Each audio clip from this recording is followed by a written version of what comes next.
Must be nice to get a win off the first game of the year. Yeah, we were so excited. It was a great start to our year, and obviously a lot of work's gone into the off season, and we always know that coming off a premiership is one of the hardest years you'll face as a team, and we wanted to make sure we started really well and played our way for the majority of 4 quarters, and we had 3 really exciting players coming to our side, and one debuted AFL entirely, and she's from Ireland, and it was just fantastic to see them star.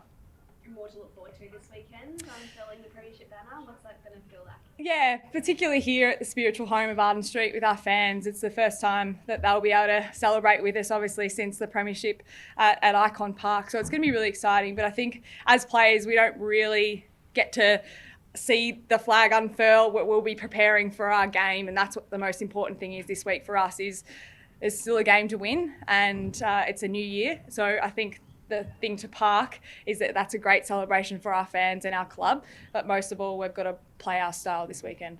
North pride themselves on being a one-club company. How are you going down to see the flag on down? Yeah, we'll all be here on Sunday, which we're all looking forward to celebrate the girls and what they achieved last year, which was an incredible run, and it was great to see them start the season so well on the weekend as well. With the holding the ball rule, the league's now cracked down on it. Did you notice it on the weekend? Oh, massively, yeah. I think it's an exciting change and one players will have to adjust to. I think with any sort of rule change, there's a time, a couple of weeks where I think you'll see some changes and some altercations, but I think it'll become more consistent as the season goes on. And as players and us at North Melbourne like to keep the ball flowing, and that is our game style.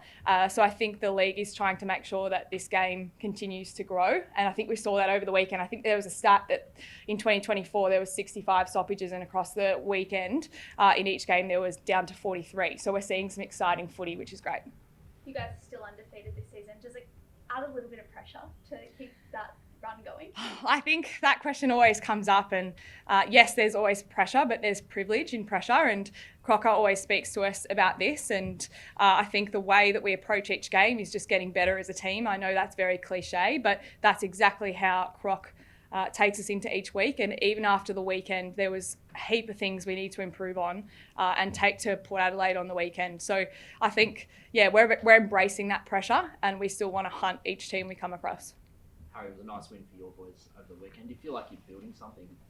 Yeah, we do. It's been a disappointing couple of months leading up to that game, and we thought in the middle part of the year that we were playing some really good footy and it was starting to turn, and then we had that couple of down months, which was disappointing, but it was good to get back to on the weekend. I think we played a really exciting brand of footy as well, like really just free-flowing, boys playing to their strengths, and hopefully we can finish the year strong this week against the Crows and take that into the off-season and next year. And how important is it to finish strong?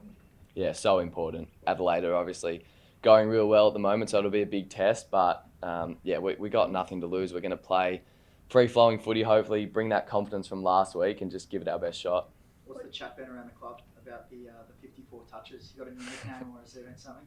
No, there hasn't, but the boys were so good on the weekend, just supporting me and trying to make it a memorable day, and there were so many unbelievable performances, but it was definitely a good feeling altogether after the game. What does a performance like that mean for you, Harry? There's a few months ago people talking about perhaps the club playing you out of position and you weren't as good as you can be. What does a performance like that mean now? It doesn't change too much, to be honest. Like the whole time I was just trying to play my best footy. Like yesterday on the weekend I didn't do anything too different. It just kind of fell my way, and as a team that's what happens when we play well as a team. We'll probably have players playing better performances individually. So I think that's just the way it panned out. I've been enjoying my role the last couple of weeks more in the midfield, and I think we're just trying to work out the best mix for us going forward. Have you heard from Tom Mitchell since equaling his record? Yeah, I have. He reached out that night and sent me a funny text, so that was nice of him. Did you know out on the ground that you were nearing that accolade, or was it just sort of... No, I did know, yeah. A few of the boys kept coming up to me. We had our trainer run out and he was giving me an update, and it was quite hard to focus on the game. Like everyone was talking about it, and I was just like, let's just focus on what we're doing. But like I said, fortunately the game was sort of over and we could enjoy the win, and it was a special day, yeah. So what went through your mind when Morris Rioli went super? I had no idea he was there. He came from absolutely nowhere, and then as soon as he got me, I was just like, yeah, fair enough. And fortunately got a few after that. You aware that the age scored you a 9 out of 10 for 54 and 2 goals, and what do you reckon you could have done to get that?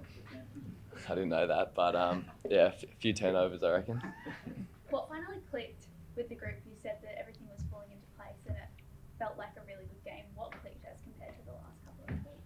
Yeah, I think we had a real focus on our contest and defense going to the game, and knowing that if we got that right, our offense would just come off the back of that. And fortunately, I think in the first half we were playing really good brand of footy. We had the game in really good order. With the ground was like set up the way we wanted to. We were forcing Richmond long down the line, but we weren't really finishing our goals and converting on the scoreboard. But fortunately, in the third quarter, it opened up and we were able to kick away. And I think that just shows that what we can do to clubs, and if we are able to play consistent football, which we haven't been able to do before this week.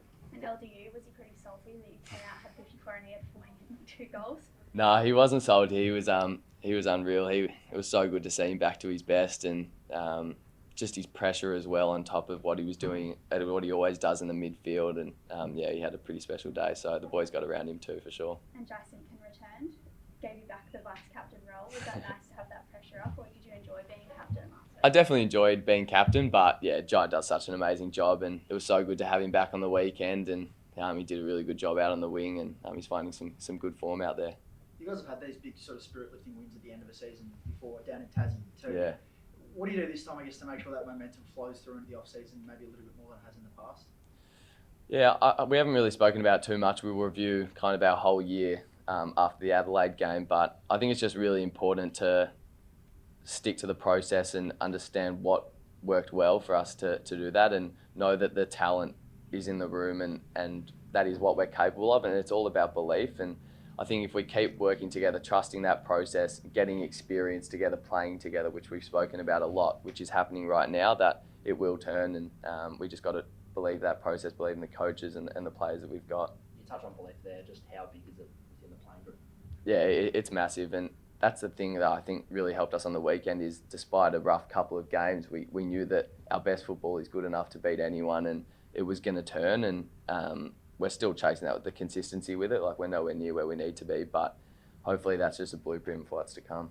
So best football can beat anyone. Can you beat the top of the table Crows on Saturday? Yeah, we can. Yeah, we can. I've got one from our general newsroom. Which is Yeah.